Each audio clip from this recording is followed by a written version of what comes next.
Hallelujah, praise the Lord. प्रभु आपको आशीष दें। और इस समय हम परमेश्वर के वचनों को सुनेंगे और उसके बाद मैं आपके लिए प्रार्थना करूंगा। राइट। तो इस समय जो मेरे मन में परमेश्वर के आत्मा ने जो वचन डाला है वो है रोमी अध्याय 12 वचन 1। रोमियो का पत्र अध्याय 12 वचन 1।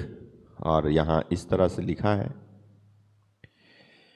इसलिए हे भाइयों, मैं तुमसे परमेश्वर की दया स्मरण दिलाकर विनती करता हूँ कि अपने शरीरों को जीवित, पवित्र और परमेश्वर को भावता हुआ बलिदान करके चढ़ाओ।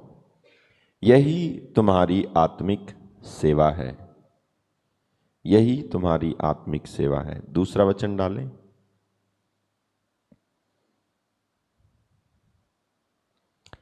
इस संसार के सदृश ना बनो, परंतु तुम्हारे मन के नए हो जाने से तुम्हारा चाल चलन भी बदलता जाए, जिससे तुम परमेश्वर की भली और भावती और सिद्ध इच्छा अनुभव से मालूम करते रहो। दूसरे अनुवाद से मैं पढ़ता हूं, अतः भाइयों, मैं परमेश्वर की दया के नाम पर अनुरोध करता हूं कि आप मन तथा हृदय से उसकी उपासना करें, एक जीवंत, पवित्र तथा सुग्राह्य बलि के रूप में अपने को परमेश्वर के प्रति अर्पित करें। आप इस संसार के अनुकूल ना बने, बल्कि सब कुछ नई दृष्टि से देखें, अपना स्वभाव बदल लें। इस प्रकार आप जान जाएंगे कि परमेश्वर क्या चाहता है और उसकी दृष्टि में क्या भला, सुग्राह्य तथा सर्वोत्तम है। हम पहली आयत से फिर से जाएंगे। इसलिए हे भाइयों, मैं तुमसे परमेश्वर की दया स्मरण दिलाकर विनती करता हूं। दया स्मरण दिलाकर विनती करता हूं कि अपने शरीरों को जीवित और पवित्र और परमेश्वर को भावता हुआ बलिदान करके चढ़ाओ। यही तुम्हारी आत्मिक सेवा है। और दूसरा वचन था कि इस संसार के सदृश ना बनो। यह भी परमेश्वर की दया को याद दिला करके ही कहा जा रहा है। इस संसार के सदृश ना बनो, परंतु तुम्हारे मन के नए हो जाने से तुम्हारा चाल चलन भी बदलता जाए, जिससे तुम परमेश्वर की भली और भावती और सिद्ध इच्छा अनुभव से मालूम करते रहो। तो हमारा मन किस तरह से नया किया जाता है या कैसे नया होता है, उसकी बात बाद में करेंगे। पहली बात हम करेंगे परमेश्वर की दया के बारे में, जिसके विषय में वो कहता है कि मैं परमेश्वर की दया का स्मरण दिलाकर विनती करता हूं। मैं परमेश्वर की दया का स्मरण दिलाता हूं तुम्हें। आई beseech you therefore brethren by the mercies of God। Hallelujah. आपको एक बात समझनी होगी, अगर आप परमेश्वर से आशीष पाना चाहते हैं, अगर आप बरकत पाना चाहते हैं, अगर आप अपने जीवन में, मैं जानता हूं कि हम ज्यादातर जब प्रार्थना करते हैं तो कौन सी चीज हमको चाहिए, कौन सी चीज हमको चाहिए, उसमें से एक बात है, वो है प्रभु आप प्रार्थना करते हो कि हमारा सब ठीक रहे, हमारा सब ठीक रहे। ये आप प्रार्थना करते हैं कि हमारा सब ठीक रहे, सब बातों में अच्छा होना चाहिए। जब हम प्रार्थना करते हैं तो हम कहते हैं कि प्रभु हमारा सब कुछ ठीक रहे। और वचन के अनुसार ये बात आपके सामने रखी जा रही है। और आप अगर चाहते हो सचमुच में कि वो परमेश्वर से जो आप पाना चाहते हो आपको मिले, उसका एक ही सोर्स है, और वो ये है कि आप परमेश्वर की दया को स्मरण कर लो। और ये जो पौलुस है ये कहता है कि मैं परमेश्वर की दया को तुमको याद दिला करके कह रहा हूं। परमेश्वर की दया को याद दिलाकर मैं तुमसे विनती कर रहा हूं कि अपने शरीरों को जीवित, पवित्र और परमेश्वर को भावता हुआ बलिदान करके चढ़ाओ। यही तुम्हारी आत्मिक सेवा है। अगर कोई व्यक्ति परमेश्वर से आशीष पाना चाहता है तो उसे सावधान हो जाना चाहिए इस बात में कि कहीं ऐसा तो नहीं है कि वो परमेश्वर की दया को भूल करके जी रहा है। कहीं ऐसा तो नहीं है कि परमेश्वर की दया को नजरअंदाज करके जीता चला जा रहा है। कहीं ऐसा तो नहीं है परमेश्वर की दया को पीठ पीछे फेंक करके जीता चला जा रहा है। बहुत सारी बातें हम जो अपने जीवन में पाते हैं वो परमेश्वर की दया की बदौलत होती है, वजह से होती है, लेकिन हम हैं कि हम अपने जीवन को बदलते नहीं हैं, परिवर्तित नहीं करते हैं। शायद आपकी पत्नी होगी जिसके मुंह से परमेश्वर आपसे बोल रहा होगा, या तो आपके पापा होंगे जिसके मुंह से परमेश्वर बोल रहा होगा। और कई बार ऐसा भी होता है कि बच्चों के द्वारा माँ बाप से परमेश्वर बोल रहा होता है, लेकिन हम ना सुनते नहीं है। प्रॉब्लम यहां पर है। और परमेश्वर की दया की वजह से आपसे कहा जा रहा है, वो परमेश्वर अपनी दया की वजह से, ये देखो वचन कहता है कि मैं तुमसे परमेश्वर की दया स्मरण दिलाकर विनती करता हूं। दया का स्मरण दिलाकर, यानी ये जो बात है ना कि अपने शरीरों को जीवित, पवित्र और परमेश्वर को भावता हुआ बलिदान करके चढ़ाओ, ये बात बहुत गंभीर है। आज ज्यादातर लोग शरीर के द्वारा पाप कर रहे हैं। आज ज्यादातर लोग पवित्रता में जी नहीं रहे हैं। उनको मालूम भी नहीं है कि पवित्रता क्या होती है। उनके सामने कहो पवित्र बनो तो उनका मतलब, उनको लगता है पवित्र बनने का मतलब है नहाना धोना और उसके बाद जो है साफ सुथरा रहना, यही है पवित्रता। ना, उनको पता ही नहीं है, उनको पता नहीं है। और वो ऐसी ही दशा में परमेश्वर की आराधना करते रहते हैं। वो उनकी आराधना परमेश्वर को भाएगी नहीं और वो पसंद नहीं आएगी, क्योंकि वो इस बात का अर्थ नहीं समझे कि अपने शरीरों को जीवित, पवित्र और परमेश्वर को भावता हुआ बलिदान करके चढ़ाओ। और ये दया को याद दिलाकर, परमेश्वर की दया को याद दिला करके पौल कह रहा है, मैं तुमसे परमेश्वर की दया को याद दिलाकर तुमसे कह रहा हूं। यानी एक समय आ रहा है जब परमेश्वर दया नहीं करेगा। अगर बदलना चाहते हो तो ये मौका है, ये अवसर है कि तुम अभी बदल सकते हो। नहीं तो एक समय आ रहा है जब परमेश्वर दया नहीं करेगा और उस समय शायद तुम बदलना चाहो लेकिन बदल नहीं पाओगे। शायद तुम मेहनत करना चाहो लेकिन तुम्हारे मेहनत करने से कुछ नहीं होगा। शायद तुम लौटना चाहो लेकिन तुम्हारे लौटने से कुछ नहीं होगा, क्योंकि तब परमेश्वर दया नहीं करेगा बल्कि न्याय करेगा। इसलिए परमेश्वर की दया का स्मरण दिला रहा है पौलुस और कह रहा है कि मैं तुमसे कह रहा हूं, दया का स्मरण दिला करके कह रहा हूं कि अपने शरीरों को जीवित, hallelujah, present your bodies a living sacrifice, hallelujah, a living sacrifice, अपने शरीर को एक लिविंग सैक्रिफाइस करके चढ़ा। आपको मालूम है पुराने जमाने में जब परमेश्वर को लोग भेंट चढ़ाते थे तो उस भेंट की खूबी ये होती थी कि उसमें कोई दोष नहीं होना चाहिए था। वो मरा हुआ नहीं होना चाहिए था, उसको जिंदा होना चाहिए था, उसको परफेक्ट होना चाहिए था, उसको साफ होना चाहिए था। जब भेंट चढ़ाते थे तब। मैं आपको लिए चलता हूँ मलाकी के ग्रंथ में, ठीक है, और मैं आपको बताता हूँ जो मैं कह रहा हूँ वहाँ पर लिखा हुआ है। Thank you Jesus. Okay, Malachi के ग्रंथ में जब आप जाएंगे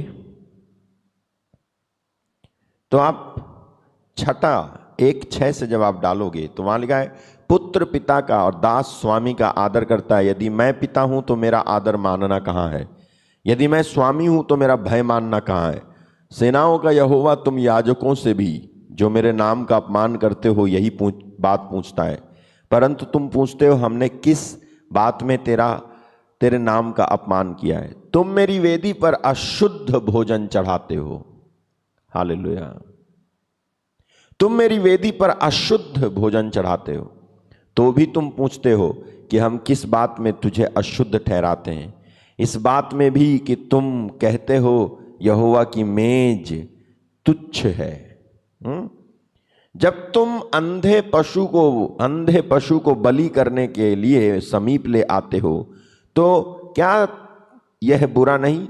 जब तुम एक लंगड़े या रोगी पशु को ले आते हो तो क्या यह बुरा नहीं? अपने हाकिम के पास ऐसी भेंट ले आओ, क्या वह तुमसे प्रसन्न होगा? वह तुम पर अनुग्रह करेगा। सेनाओं का यही वचन है। देखो क्या लिखा है यहां पर, लिखा है कि प्रभु इन याजकों पर क्यों नाराज है, लोगों पर क्यों नाराज है? क्योंकि वो परमेश्वर को जो बलि चढ़ा रहे ना, वो बलि में दोष है। बलि में दोष है, वो बलि अंधी है, वो बलि रोगी है, वो बलि लंगड़ी है। हालेलुया। पुराने जमाने में पशु चढ़ाते थे बलि, लेकिन नए जमाने में पशु चढ़ाने की जरूरत खत्म हो गई, क्योंकि परमेश्वर ने अपने पुत्र को पशु की जगह चढ़ा दिया। अब परमेश्वर ने अपने पुत्र को पशु की जगह चढ़ा दिया, लेकिन उसके बाद जो हमने यीशु मसीह पर विश्वास किया है, हमारा फर्ज है कि फर्ज और कर्तव्य मैं बताऊंगा आपको, यह है कि हम अपने शरीरों को उस पशु के समान जैसे पुराने विधान में चढ़ाते थे, वैसे ही इस समय हम अपने शरीरों को निर्दोष करके, दोष रहित करके, साफ करके शरीर को बलि के जैसे चढ़ाएं, सैक्रिफाइस करके चढ़ाएं। हालेलुया। कई सारी चीजें आपको छोड़ने की जरूरत पड़ेगी। अगर आप परमेश्वर को प्रसन्न करना चाहते हो, आप परमेश्वर की आराधना कर ही नहीं सकते। आप परमेश्वर की आराधना कर ही नहीं सकते जब तक कि आप अपने शरीर को बलि ना चढ़ाओ। जब तक कि आप अपने शरीर को बलि नहीं चढ़ाएंगे, तब तक आप परमेश्वर की आराधना नहीं कर सकते। आप कहोगे परमेश्वर की आराधना करने के लिए शरीर को बलि चढ़ाने का क्या मतलब है? क्या इसका मतलब यह है कि जाऊं मैं और कहीं जाके कट जाऊं, जाऊं मैं और कहीं जाके जल जाऊं और कहीं जाके भस्म हो जाऊं और कहूं परमेश्वर मैं तेरे लिए जल गया, कट गया, भस्म हो गया और ये रही मेरी शरीर की बलि? नहीं नहीं, ऐसे तो करने के लिए कर लेंगे लोग, ऐसे करने के लिए कर लेंगे, लेकिन जो सचमुच में इस वचन का मतलब है ना, शरीरों को बलि करके चढ़ाओ, अपने शरीरों को एक जीवित, पवित्र और परमेश्वर को भावता हुआ बलिदान करके चढ़ाओ। इसका मतलब यह नहीं कि आप अपने शरीरों को कहीं जाके भस्म कर दें, नहीं, बल्कि जीते जी शरीर की उन क्रियाओं को खत्म करते जाना, जीते जी शरीर की उन बातों से दूर होते जाना जो परमेश्वर की नजर में गलत है। जीते जी अपने शरीर को पसंद आने वाली बातों को छोड़ते जाना, और जो कि गलत है, जो सही है वो नहीं, जो गलत है, जो गुनाह है, जो पाप है, जो रिश्ते गलत हैं, जो रिश्ते पाप हैं, जो बातें आपके शरीर में नहीं होनी चाहिए लेकिन वो हैं, उनको छोड़ते जाना। आपको मालूम है गलातिया अध्याय 5 वचन 19 से लेके आगे इस बात की लिस्ट लिखी हुई है कि आपके शरीर में इन बातों को आपको छोड़ देना चाहिए। हालेलुया। ये रहा व्यभिचार। सबसे पहले यही है, व्यभिचार, गंदे काम, लुच्चपन, मूर्ति पूजा, टोना, बैर, ईर्ष्या, झगड़ा, क्रोध, विरोध, फूट, विधर्म, डाह, मतवालापन, लीला क्रीड़ा और इनके जैसे और काम हैं। इनके जैसे और काम हैं। ये वो बातें हैं जिसको मसीह में आने के बाद आपको शरीर में से अलग करना होगा। इसके बिना आप परमेश्वर को प्रसन्न नहीं कर सकते।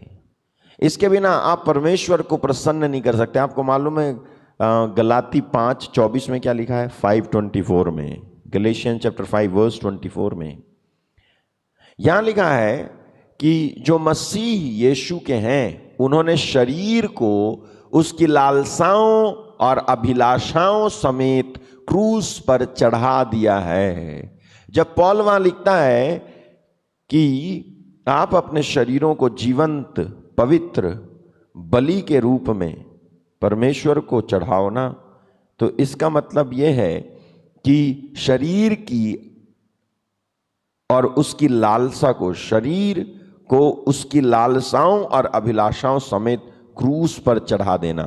हालेलुया। शरीर लालसा करता है, आपको मालूम है शरीर जो है आपको खींचता है, शरीर लालसा करता है। हालेलुया। ठीक है, यहीं पर कहीं पर लिखा हुआ है ना कि शरीर जो है लालसा करता है। 5:17 इसी में 17,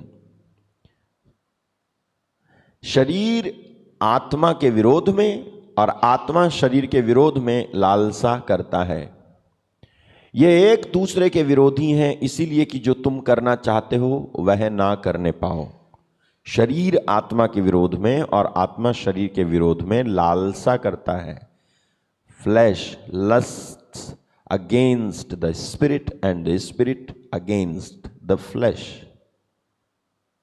इसीलिए यहां लिखा है कि ये एक दूसरे के विरोधी हैं। शरीर आत्मा का, आपका ही शरीर आपकी आत्मा का विरोधी है। आपकी आत्मा आपके शरीर के विरोध में, देख लो, शरीर आत्मा के विरोध में और आत्मा शरीर के विरोध में। शरीर आत्मा के विरोध में और आत्मा शरीर के विरोध में। शरीर आत्मा के विरोध में और आत्मा शरीर के विरोध में। यानी कहीं लड़ाई लड़ने मत जाओ, लड़ाई तुम्हारे अंदर चल रही है। सबसे बड़ी लड़ाई तुम्हारे आत्मा और तुम्हारे शरीर के बीच में चल रही है और यह संघर्ष चल रहा है।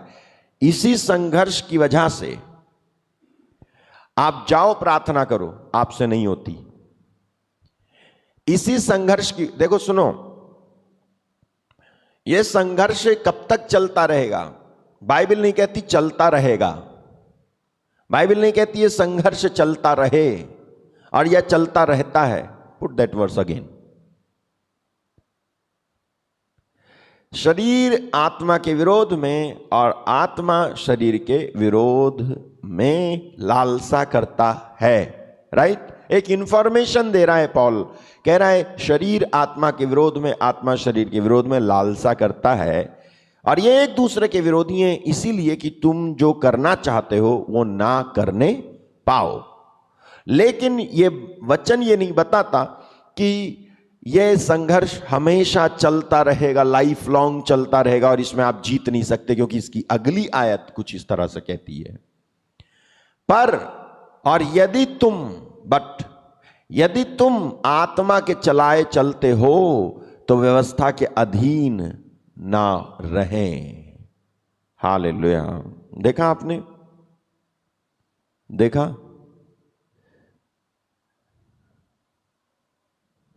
16वां डालना इसका, 16।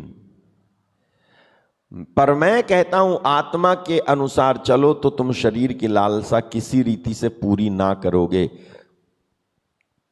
कौन लोग हैं जो अपने शरीर को पवित्र नहीं कर पाते, जो अपने शरीर को एक बलि करके चढ़ा नहीं पाते, जो पवित्रता में जी नहीं पाते और जो परमेश्वर को अच्छा लगता है वो कर नहीं पाते? वो कौन लोग हैं मालूम है? They are the people who willfully ignore God's choice. ये वो लोग हैं जो जानबूझकर परमेश्वर की इच्छाओं को इनकार करते हैं, नजरअंदाज करते हैं। हम कहते रहते हैं कि हमसे प्रार्थना नहीं होती। नहीं नहीं, बात ये नहीं है कि तुमसे प्रार्थना नहीं होती है, बात यह है कि तुम प्रार्थना करते ही नहीं हो। नहीं है, मुझसे ये छूटती नहीं है, बात ये नहीं है कि तुमसे छूटती नहीं है, बात यह है कि तुम छोड़ नहीं रहे हो। नहीं नहीं, मैं ये देखना बंद नहीं कर सकता, बात यह नहीं है कि तुम देखना बंद नहीं कर सकते, बात यह है कि तुम देखना बंद करना नहीं चाहते। क्योंकि ये वचन जो सामने तुम्हारे लिखा है इस बात के विरोध में है जो आप कहते हो कि मैं चाहता हूं मैं नहीं कर पाता हूं, मैं चाहता हूं मैं नहीं कर पाता हूं। ऐसा नहीं है कि तुमने कभी चाहा हो, तुमने चाहा ही नहीं है। तुम एक ऐसी चीज के प्रति खींचे हुए हो और चाहते हो कि वही चीज चलती रहे चलती रहे चलती रहे। आप कर सकते हो लेकिन आप नहीं करते हो। ऐसा नहीं परमेश्वर की कृपा कमजोर हो गई और दया कमजोर हो गई और तुमको सहायता ना दे कि तुम परमेश्वर के लिए जियो। जो मनुष्य किसी भी युग में परमेश्वर के लिए जीने की इच्छा से खड़ा हुआ, परमेश्वर के आत्मा ने आकर के उसकी मदद और सहायता जरूर की है। जब जब मनुष्य किसी भी युग में परमेश्वर के लिए जीने के लिए खड़ा हो गया तो परमेश्वर ने इस बात का ध्यान रखा कि मैं इसकी सहायता करूंगा। नहीं तो जो पुराने विधान का यूसुफ है वो भी हमारे से ज्यादा निर्दोष है। फिर पुराने विधान का जो यूसुफ है वो हमारे से ज्यादा निर्दोष है, क्योंकि उसके समय में आज्ञा नहीं थी, उसके समय में कृपा और दया इंट्रोड्यूस नहीं हुई थी, उसके समय में कोई आज्ञा नहीं थी, उसके समय में कोई लॉ नहीं था, कोई कानून नहीं था। मूसा नहीं था उसके समय में, यूसुफ के समय में, इब्राहिम के समय में, इसहाक के समय में। तो वो चाहते तो वो भी जो है गलतियां कर सकते थे और एक औरत के कहने पर कि आ हमारे साथ मेरे साथ सो जा, वो बात मान के ऐसा करता तो उसे गुनाह और पाप नहीं लगता। लेकिन उसके लिए भले ही कोई कानून और भले ही कोई किताब और भले ही दया और कृपा का इंट्रोडक्शन नहीं हुआ था, परिचय नहीं हुआ था, लेकिन वो व्यक्ति अपने समय में परमेश्वर को जान चुका था, क्योंकि यहां से आराधना करता था वो दिल से। हालेलुया। क्या आप जो परमेश्वर की आराधना करते हो, आपके शरीरों को एक सुघराए बलि के रूप में, एक पसंद आने वाली बलि के रूप में पवित्रता के साथ भावता हुआ परमेश्वर को चढ़ाया आपने? तुम तो व्यस्त थे, ये यहां लगा दे खुशबू, यहां लगा दे खुशबू, यहां लगा दे खुशबू, और ये तुम भूल ही गए कि सबसे पहली खुशबू तुम्हारे शरीर से ही आनी चाहिए थी। शरीर तुम्हारा खुशबू देना चाहिए था, जीवन तुम्हारा खुशबू देना चाहिए था। तुम तो बाहर की खुशबू पे ध्यान था, तुम्हारे अंदर की गंदगी पे ध्यान नहीं रहा और उसको तुम बदल नहीं सके।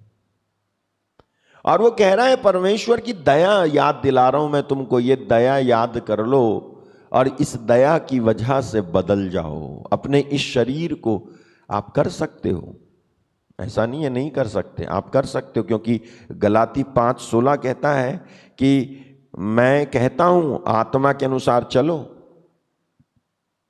This I say then walk in the spirit and you shall not fulfil the lust of the flash.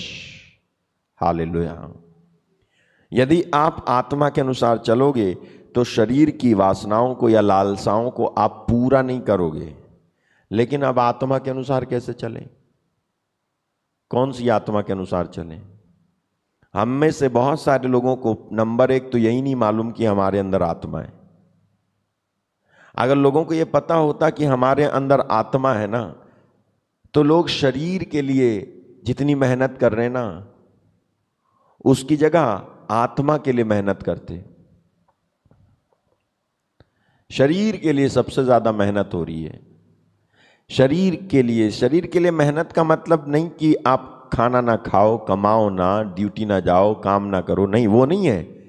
लेकिन आप ना शरीर के लिए मेहनत करते करते आत्मा वाली बात को पूरी तरह से नजरअंदाज कर रहे हो। और आज के इस 2021 वाले समय में और आने वाले 2022 में इस चीज का अनुपात मात्रा इतनी ज्यादा बढ़ गई है कि लोगों को शरीर ही दिख रहा है, आत्मा नहीं दिख रही है। लोग परमेश्वर के पास आते हैं, प्रार्थना करते हैं, और उनके प्रार्थना करने के जो उद्देश्य हैं, जो मोटिव्स हैं, वो भी शरीर है, ना कि आत्मा है। लोग परमेश्वर से प्रार्थना करते हैं कि मेरे को ये कर दो, मेरे को वो कर दो, मेरा ये अच्छा कर दो, मेरा ये रास्ता खोल दो, मुझे वहां पहुंचा दो, मुझे यहां पहुंचा दो, मुझे वो दुकान दिला दो, मुझे वो मकान दिला दो, मुझे उससे शादी करा दो। ये भी ज्यादातर आपका शरीर है। शैतान बहुत चालाक है, वो आपकी आंखें खुलने नहीं देगा कि बेटा तू अपनी आत्मा की तरफ भी ध्यान दे। तेरी आत्मा की दशा ठीक वैसी है जैसा कि यशायाह अध्याय 1 उसके आगे लिखा हुआ है, तुम्हारा सिर घायल है, चोट और मवाद है, सिर घायल है। डालें ये 1:5, वो क्या है? तुम बलवा करके क्यों अधिक मार खाना चाहते, तुम्हारा सिर घावों से भरा हुआ है और तुम्हारा हृदय दुख से भरा है। आगे चलो। पांव से सिर तक कहीं भी कुछ आरोग्यता नहीं, केवल चोट, कोड़े की मार के चिन्ह और सड़े हुए घाव हैं, जो ना दबाए गए हैं, ना बांधे गए, ना तेल लगाकर नरमाए गए हैं। यह हालत है शरीर की नहीं, आत्मा की। आत्मा की इस हालत पर हमारा ध्यान नहीं है। हमारा ध्यान है शरीर की बातों पर, हमारा ध्यान है शरीर की क्रियाओं पर, हमारा ध्यान है उन बातों को संतुष्ट करने पर जो शरीर की हैं, आत्मा की नहीं है। और इस तरह से जब कोई मनुष्य शरीर की बातों के अनुसार चलता है तो परमेश्वर की दया को पूरी तरह से इग्नोर मारता है। इग्नोर। वचन चल रहा होगा लेकिन फोन लेके बैठा हुआ होगा, कुचुर कुचुर कुचुर कुचुर कर रहा होगा। क्या है ये? तुम्हारा शरीर। इंपॉर्टेंट मैसेज है तो करो, लेकिन वचन के समय तुम फोन का उपयोग करते हो, क्या तुम्हें समझ में नहीं आता कि तुम जो है शरीर के अनुसार जी रहे हो? शरीर तुम पर हावी हो रखा है, तुम्हें समझ में नहीं आ रहा तुम आत्मा के अनुसार नहीं जी रहे हो। वचन चल रहा है लेकिन आपस में बातें चल रही हैं, क्या तुम्हें नहीं समझ में आता तुम शरीर के अनुसार जी रहे हो? जब आत्मा के अनुसार जियोगे तो ऐसा नहीं करोगे जैसे तुम कर रहे हो। वचन चलता रहता है और आप जो है घूमते रहते हो, बैठ नहीं सकते एक जगह। कुछ लोगों को मैं जानता हूं जो परमेश्वर के वचन को जब सुनाया जाता है तो बड़ी श्रद्धा से, भक्ति से बैठते हैं, और जब प्रार्थना होती है तो घुटने टेक के प्रार्थना करते हैं। हालांकि मैं उन्हें नहीं देख रहा, उनको मुझे पता ही नहीं चलेगा कि वो घुटने टेके हैं या नहीं टेके हैं या कैसे प्रार्थना कर रहे हैं, लेकिन वो श्रद्धा है उनकी, वो भक्ति है उनकी, वो डेडिकेशन है उनका, वो विश्वास है उनका, और इसलिए आशीष भी उनकी। हालेलुया। इसलिए मैंने कहा आशीष भी उनकी। हम ज्यादातर हिस्सा शरीर का जीते हैं और शरीर के अनुसार जीते रहते हैं और शरीर की बातों के पीछे पड़े रहते हैं। क्या होगा अगर सारा संसार प्राप्त करके अपना जीवन ही गंवा दो तुम तो? यीशु मसीह का धन्यवाद कि वो शरीर की किसी भी बातों को ऊंचा उठाने नहीं आए थे, बल्कि आत्मा की बातों को ऊंचा उठाने आए थे। यीशु ने खुद कहा यूहन्ना अध्याय 6 में, मैं तुमसे जो कह रहा हूं ना, जो बातें कह रहा हूं, वो आत्मा और जीवन है। देखो यूहन्ना, जॉन 6:63, 6:63। आत्मा तो जीवनदायक है, शरीर से कुछ लाभ नहीं है। जो बातें मैंने तुमसे कही हैं वे आत्मा हैं और जीवन भी है। अपने शरीरों को आप ना जीवित और पवित्र और परमेश्वर को भावता हुआ करके तब तक चढ़ा नहीं सकते जब तक तुम आत्मा वाली बात या आत्मा वाला कॉन्सेप्ट ना समझ लो। हमें नहीं मालूम है, कई लोगों को मैंने कहा नहीं मालूम है कि आत्मा वाली बात क्या है। हालेलुया। जैसे एफेसुस की कलीसिया थी ना, जब पौलुस वहां पहुंच गया और पौलुस कहता है वहां जाकर के तुमको किसका बपतिस्मा मिला? मेरे ख्याल में 14:1 से है, 14:1 हो। हाँ हाँ हाँ हाँ हाँ हाँ।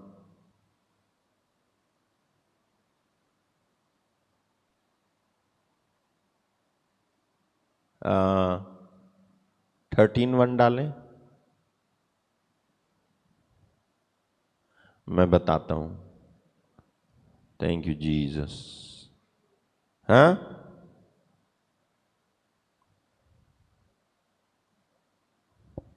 सॉरी, 19:1 में जाएं। 19:1, चैप्टर 19 वर्स 1।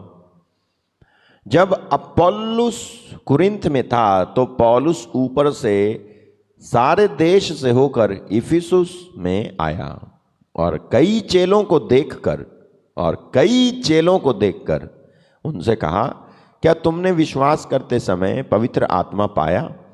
उन्होंने उससे कहा, हमने तो पवित्र आत्मा की चर्चा भी नहीं सुनी। हमने तो पवित्र आत्मा की चर्चा भी नहीं सुनी है। ठीक ऐसे ही हम में से बहुत सारे लोग हैं, आप पवित्र आत्मा तो बहुत ऊंची बात हो गई, हम में से बहुत सारे लोग हैं जिनको यही नहीं पता है कि तुम्हारे अंदर एक आत्मा है।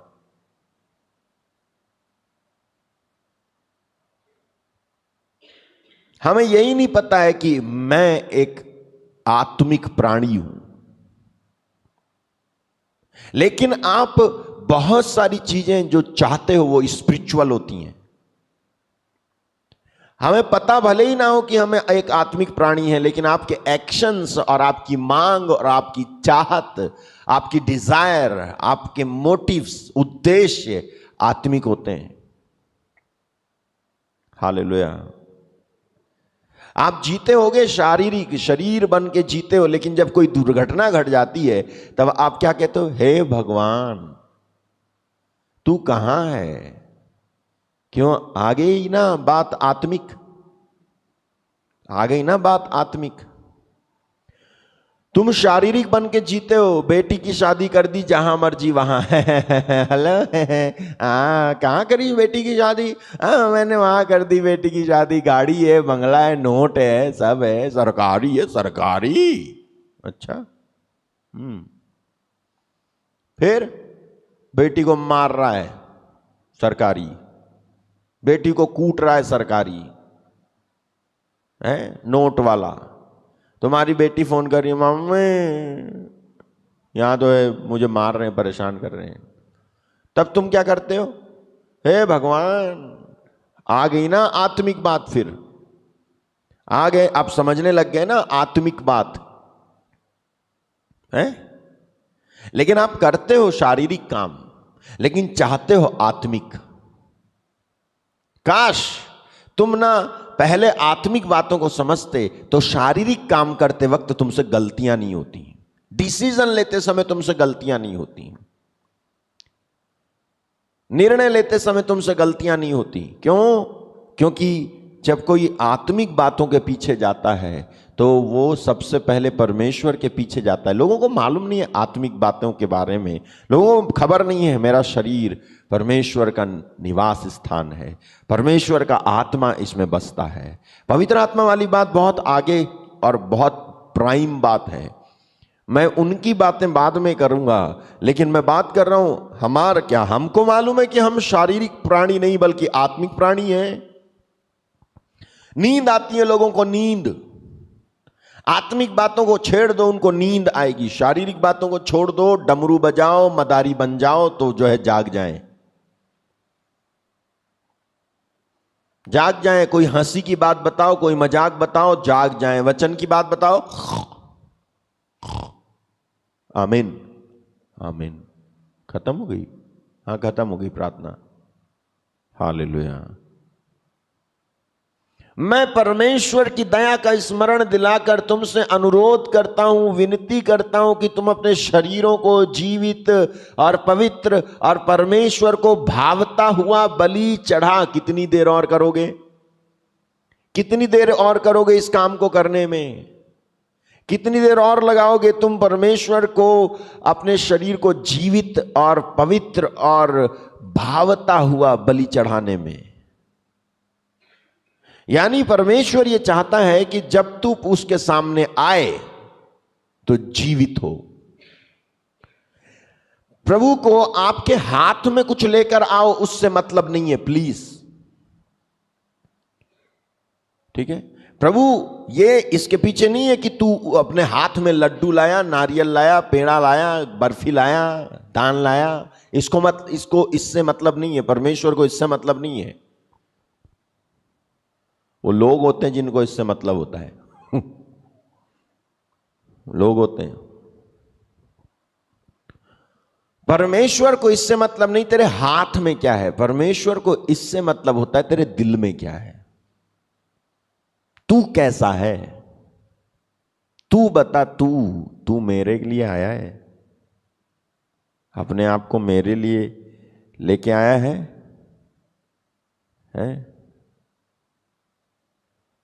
A living sacrifice, a living sacrifice। पवित्र आत्मा में प्रार्थना करता हूं कि लोगों को यह समझ में आए कि एक जीवित बलि क्या है। एक लिविंग, एक जीवित बलि के रूप में अपने आप को चढ़ाओ। धन्यवाद पवित्र आत्मा, धन्यवाद पवित्र आत्मा। रोमी अध्याय 6 वचन 13।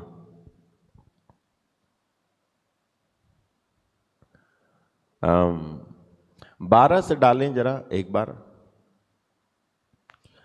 इसीलिए पाप तुम्हारे नश्वर शरीर में राज्य ना करे कि तुम उसकी लालसाओं के अधीन रहो। आगे, और ना अपने अंगों को अधर्म के हथियार होने के लिए पाप को सौंपो। देख लो, एक जीवित बलि के रूप में अपने शरीर को देने का क्या मतलब है? अपने अंगों को अधर्म के हथियार होने के लिए पाप को ना सौंपो, पर अपने आप को मरे हुओं में से जी उठा हुआ जानकर परमेश्वर को सौंपो। परमेश्वर को सौंपो। अपने आप को मरे हुओं में से जीवित जानकर परमेश्वर को सौंपो, लेकिन पाप को मत सौंपो। अपने अंगों को धार्मिकता के हथियार होने के लिए परमेश्वर को सौंपो। यहां लिखा है कि ना अपने अंगों को अधर्म के हथियार होने के लिए पाप को सौंपो, पर अपने आप को मरे हुओं में से जी उठा हुआ जानकर परमेश्वर को सौंपो, और अपने अंगों को धार्मिकता के हथियार होने के लिए परमेश्वर को सौंपो। आपको मालूम है ये वचन कहां फिट हो जाता है? उत्पत्ति अध्याय 39 में, जहां पे वो औरत यूसुफ से कहती है कि मेरे साथ सोने आओ, और वो इस वचन के अनुसार करता है। वो इस वचन के अनुसार करता है। हालांकि वचन उस समय ये वाली प्रीचिंग, ये सुसमाचार का प्रचार वहां नहीं था। ये देखो यहां पर वो कहती है, इन बातों के पश्चात ऐसा हुआ कि उसके स्वामी की पत्नी ने यूसुफ की ओर आंखें लगाई और कहा मेरे साथ सो। तो यूसुफ क्या कहता है? ठीक है चलो।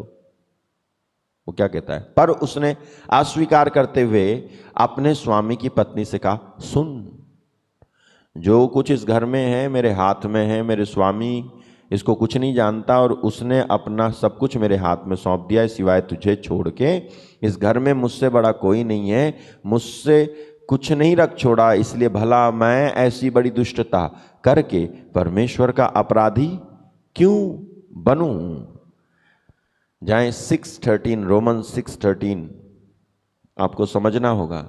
और ना अपने अंगों को अधर्म के हथियार होने के लिए पाप को सौंपो। वहां पाप था और यूसुफ से निवेदन किया जा रहा है, पाप निवेदन कर रहा है यूसुफ से कि पाप कर ले। एक औरत है जो उससे कहती है मेरे साथ सो जा। पाप जो है आपके जीवन में प्रलोभन लाएगा, प्रलोभन देगा। आपसे कहा जाएगा ये कर लो, वो कर लो, ऐसा कर लो, वैसा कर लो, लेकिन आप मत करो। यूसुफ बन जाओ उस समय। ऐसा करो, अपने अंगों को अधर्म के हथियार होने के लिए सौंपो ही मत। कह दो ना भी नहीं। वो कहेंगे कि लो पी लो थोड़ा सा, कहेंगे लो खा लो थोड़ा सा, फ्री में मुफ्त में मिल रहा है, तुम कहो नहीं मुझे नहीं चाहिए। आप उधर चलते हैं, पिक्चर लगी अच्छी देखेंगे, नहीं मुझे नहीं जाना। ना कहना सीखो ना, मना किया नहीं जाता तुमसे। आओ चलो, हाँ नहीं इसको बुरा लग जाएगा, चलो चलो। क्या बुरा लग जाएगा? तेरे परमेश्वर को सबसे ज्यादा बुरा लग रहा, उसका ख्याल नहीं मनुष्य को बुरा लग रहा, उसका बड़ा ख्याल तेरे को। मुंह तुझे ये स्वर्ग तुझे मनुष्य देंगे, परमेश्वर तो कहां देगा तुझे स्वर्ग? तो उन्हीं को खुश करने में लगा हुआ है। यीशु मसीह ने कहा, और वो पौल कहता है गलाती में कहीं पर पहले ही अध्याय में, यदि मैं मनुष्यों को खुश करता तो परमेश्वर का सेवक नहीं होता। आज लोग मनुष्यों को खुश कर रहे हैं। क्या है? शरीर के अनुसार जी रहे हो आप, आत्मा के अनुसार जियोगे ना, मनुष्य नाराज होने लग जाएंगे आपसे। जिस समय आत्मा के अनुसार जियोगे मनुष्य नाराज होने लग जाएंगे। ये नहीं कि आप नाराज करोगे, वो आपसे नाराज हो जाएंगे। वो कहेंगे इधर बैठ, इधर बैठ, इधर बैठ, देख देख देख देख देख, फोन में देख देख देख, और तुम कहोगे नहीं यार मेरे पास समय नहीं, बाइबल पढ़ने जा रहा हूं मैं, तो वो आपसे नाराज हो जाएंगे इस बात के लिए, क्योंकि तुमने उनकी फालतू रद्दी गड़ी गली सड़ी चीजें तुमने नहीं देखी। देखिए गेम देख, नया आया भी मार्केट में, देख देख देख, और लेकिन तुम नहीं देखते, तुम उसको नाराज नहीं कर रहे हो, बल्कि तुम उस जो डिसीजन ले रहे हो, उस डिसीजन से लोग नाराज हो जाएंगे। तो हो जाओ, try to please him, don't try to please men. अब मैं क्या मनुष्यों को मनाता हूं या परमेश्वर को? क्या मैं मनुष्यों को प्रसन्न करना चाहता हूं? यदि मैं अब तक मनुष्य को ही प्रसन्न करता तो मसीह का दास ना होता। गलाती 1:10। परमेश्वर को खुश करने की तीव्र इच्छा और क्रांति का नाम है आत्मिक जीवन, और परमेश्वर को खुश करने की तीव्र इच्छा और क्रांति का नाम है आत्मिक बनना। और इस क्रांतिकारी इच्छा के विरोध में अगर मनुष्य खड़ा हो जाए तो हो जाए, लेकिन तुम परमेश्वर को प्रसन्न करो, खुश करो उसे। तुमने मुझसे बात क्यों नहीं की? मैं नहीं कर पाया, नहीं की मैंने बात। ठीक है, मैं तुझसे बात नहीं करूंगी, मत कर। मेरे मैसेज का रिप्लाई क्यों नहीं किया? नहीं कर पाया, मैं बिजी था, मैं प्रार्थना कर रहा था, नहीं कर। गुस्सा हो जाओ, हाँ तो हो जाओ गुस्सा। अगर मैं सही हूं तो परमेश्वर मेरे संग है, और जिसके संग परमेश्वर है उसका कुछ बिगड़ने वाला नहीं है। जिसके संग परमेश्वर नहीं है, शरीर है ना, उसका बिगड़ जाएगा। मैं 1-2 बातें और बता करके खत्म करूंगा और आपके लिए प्रार्थना करूंगा। ध्यान से सुनना। लोग हैं जो शरीर के अनुसार जीते। मेरे भाई मेरी बहन, आप धोखा दे रहे हो अपने आप को, साफ साफ बता रहा हूं, आप धोखा दे रहे हो। शरीर के अनुसार जी रहे हैं। आपको मालूम है यीशु ने कहा कि जैसे नूह के दिन थे वैसे ही मेरे आने के दिन होंगे, वैसी मानव पुत्र के दिन होंगे जैसे नूह के दिन थे। आपने कभी नूह के दिनों के बारे में स्टडी की है? जैसे नूह के दिन थे वैसे ही मानव पुत्र के आने के दिन होंगे। कभी आपने ऐसा देखो, मैथ्यू 24:37 में लिखा है, जैसे नूह के दिन थे वैसे ही मनुष्य के पुत्र का आना भी होगा। आपने कभी नूह के दिनों को स्टडी किया कि नूह के दिनों में क्या था? नूह के दिनों में शरीर के अनुसार जीना सबसे ज्यादा था। आत्मा तो गायब हो गई थी। जैसे आज ना लोगों के अंदर आत्मिक बातों का सेंस नहीं है, सेंस। चर्च जाते रहते हैं और भाई से भी गुस्सा है। चर्च जाते रहते हैं और निकल के जो है गालियां बकते हैं। क्यों गए तुम? इससे अच्छा तो वो है जो नहीं गया, तुम उसके पीछे पड़े जो नहीं गया। आप चर्च जाते हो, कोई बुराई नहीं है, लेकिन बुराई यह है कि तुम चर्च तो गए लेकिन तुम कर क्या रहे हो? तुम वो तो देखो, तुम्हारे अंदर आत्मिक परिवर्तन तो है ही नहीं कहीं से कहीं तक। नहीं, मैं जो है ये प्याज खाता हूं तो तुझे भी खाना चाहिए। मैं क्यों खाऊं? तुम्हारे हिसाब से मैं भक्ति क्यों करूं? तुम्हारे हिसाब से जबरदस्ती भक्ति करवा करके तुम क्या करोगे? मेरा क्या होगा? मुझे कुछ नहीं होने वाला। मुझे कुछ पता ही नहीं चलता कि प्रभु मुझे छू रहा है या नहीं छू रहा है। मुझे समझ में ही नहीं आता तुम क्या करवा रहे हो मुझसे।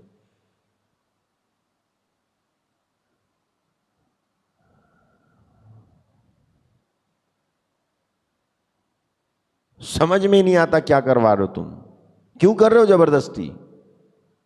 ये करो, हाँ, A portion, B portion, C portion, ऐसे झुको, ऐसे बैठो, ऐसे करो, वैसे करो। क्या करवा रहे हो मुझसे? मुझसे ये मत करवाओ, मुझे करने दो जो आत्मा मुझसे करवाता है, उसमें शायद मैं दूसरे की आत्मा भी बचा लूं, लेकिन ऐसे करने में मैं खुद भी जो है नष्ट हो जाऊंगा, दूसरे तो क्या बचेंगे। शरीर के अनुसार भक्ति, शरीर के अनुसार प्रार्थना, शरीर के अनुसार, और शरीर को कभी, शरीर को मोटिफाइड नहीं किया, शरीर को जो है क्रूस पर चढ़ाया नहीं है अभी तक, और चर्च जा रहा है। क्रूस पर टंगा नहीं अभी तू, वो अनुभव नहीं हुआ। कुछ इच्छाएं होती हैं जिनको मारना चाहिए था, लेकिन तुमने क्या किया? इंजॉय किया उसे। कुछ बातें थी, कुछ इच्छाएं थी, तुम्हें नहीं तुम जा रहे हो, चर्च जा रहे हो, तुम खेलूंगा पहले ये गेम, ये लास्ट स्टेज खत्म हो जाने दो, उसके बाद जाता हूं ना, मैं आता हूं, आप चलो, मैं आता हूं, क्या कर रहा? शरीर की इच्छाओं को पूरा कर रहा है तू। कोई मिल गई, कोई मिल गया, उसको बात करके ही जाए, रुक जा, मैं आता हूं, प्रार्थना करके आता हूं।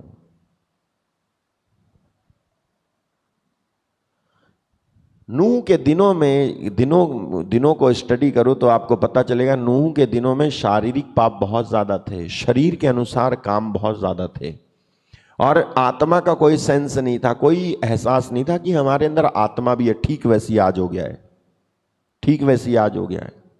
आत्मा का एहसास होता, आपके अंदर आत्मा है ना, तो आत्मा को जिंदा रखने के लिए जरूरत होती है परमेश्वर के वचन को सुनने की। सुनते हो? वचन सुनते हो? आप कुछ भी करते हो, वो सब कुछ पहले नहीं था। कुछ भी करो, आप वचन को छोड़कर आप कुछ भी करते हो, वो सबसे पहले नहीं था, नहीं था, नहीं था, नहीं था, 1000 बार कहूंगा नहीं था। बाइबल कहती है सबसे पहले वचन था। आप वचन सुनते हो, वचन को इंपॉर्टेंस देते हो। अगर आप प्रार्थना करने के लिए, हीलिंग प्रेयर करने के लिए कूद पड़ते हो ना, बीच में वचन नहीं सुनते, आप चंगे नहीं होगे। मैं आज बता रहा हूं आपको। मैं इसलिए लोगों से अनुरोध करता हूं, वचन सुनो, वचन सुनो, वचन सुनो। वचन सुनने के बाद आप प्रार्थना करो, आप ठीक हो जाओगे। और क्या पहली बार? नहीं, रोज हमारा हर दिन का आहार, हमें पता ही नहीं, हम बोलते हैं हमारा हर दिन का आहार आज हमें दे। कौन सा? रोटी, दाल, चावल, अचार। यीशु मसीह ने कहा मनुष्य रोटी, दाल, चावल, अचार से जीवित रहता है ना? हाँ, प्रभु मुझे दे दाल, चावल, अचार।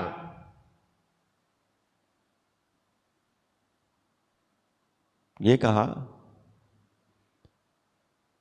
ऐसा नहीं है कि प्रभु नहीं देगा तुम्हें दाल, चावल, अचार, रोटी, जो चाहिए तुम्हें वो नहीं देगा। प्रभु ने कहा कि प्रभु अपने डरवैयों से कोई भी भली वस्तु रख ना छोड़ेगा। अरे ये चीजें तो उसका कॉमन सेंस है, ये चीजें देना तो तुमको उसका कॉमन सेंस है। उसने कहा आसमान के पक्षियों को देखो, ना बोते ना लुनते, फिर भी तुम्हारा स्वर्ग का पिता उनको खिलाता है, तो तुमको क्यों नहीं देगा? तुम सबसे पहले परमेश्वर के राज्य और धार्मिकता की खोज करो, तो बाकी चीजें तुम्हें यूं ही मिल जाएंगी।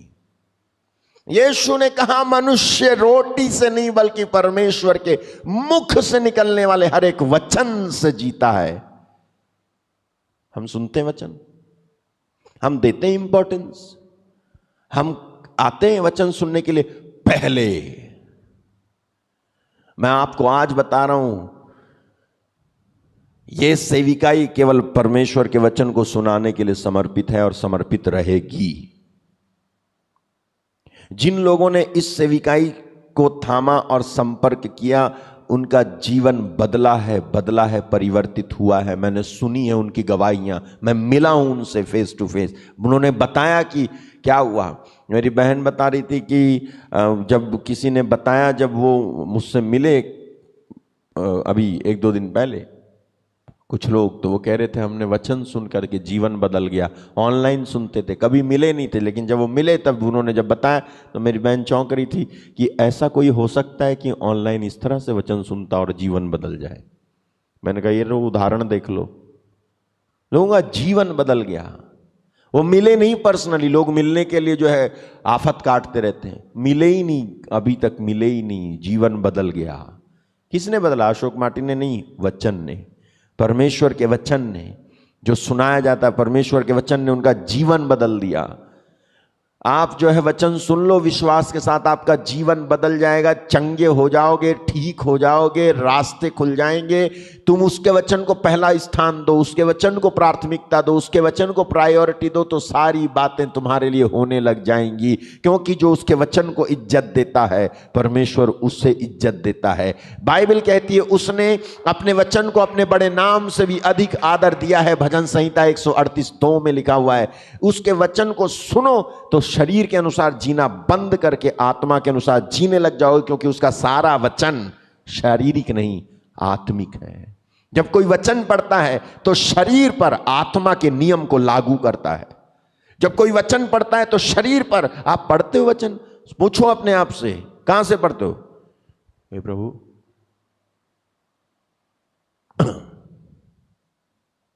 दुष्ट, कहां से पढ़ते हो? कभी इधर से खोल दी, कभी इधर से खोल दी, कभी इधर। पूरी बाइबल पढ़ना शुरू से लेके आखिरी तक एक बार खत्म करो ना, एक एक अध्याय। मैं प्रार्थना करता हूं कि प्रभु आपको शारीरिक नहीं बल्कि आत्मिक बनाए और आप आत्मिक बनकर के परमेश्वर को प्रसन्न कर सकें। मैं इस समय आपके लिए प्रार्थना करता हूं, प्रभु आपको इस समय छुएं। धन्यवाद। Thank you Jesus. हालेलुया।